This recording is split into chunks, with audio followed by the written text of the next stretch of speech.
Hello à vous qui passez par ici.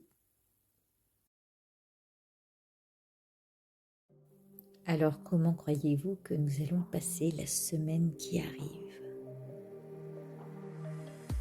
On est dans les préparatifs de cette pleine lune en Capricorne et on peut dire que ça commence déjà à bousculer un petit peu. Si bien qu'on a beaucoup de réticences à savoir qui gouverne exactement.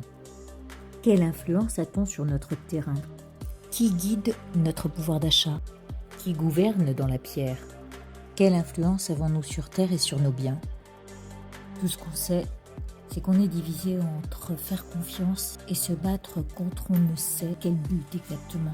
Quelles sont les prétentions du jeu adverse? On sent que ce qui est établi depuis fort longtemps déjà est ce sur quoi on s'appuie mais qui nous divise. L'ordre a construit son propre pouvoir et on se rend compte qu'il y a toujours une bataille au sein de celui-ci. Si bien que lorsque chacun résiste à vouloir toujours fonctionner à sa manière, la seule protection sur laquelle on puisse vraiment compter, c'est celle qui montrera l'exemplarité et l'honnêteté. Il y a donc transformation au sein de l'ordre et le féminin remporte l'autorité. Notre terre change de vibration.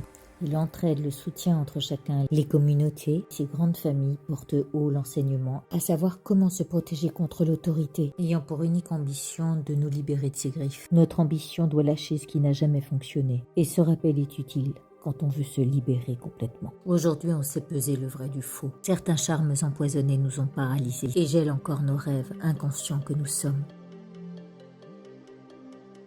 Voilà qu'il est temps de se rebeller.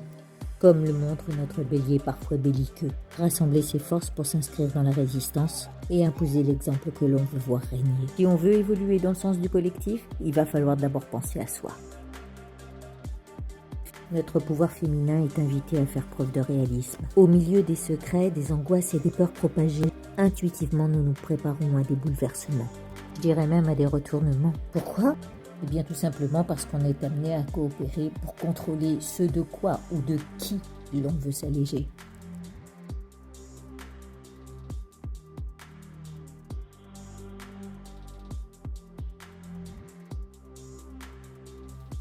Comme une mère envers son enfant, le pouvoir passera d'abord par la douceur et la protection, afin de mener le combat avec grâce, en se détournant complètement des règles et des lois du passé et en conjuguant avec nos talents uniques pour reprendre le pouvoir sur soi.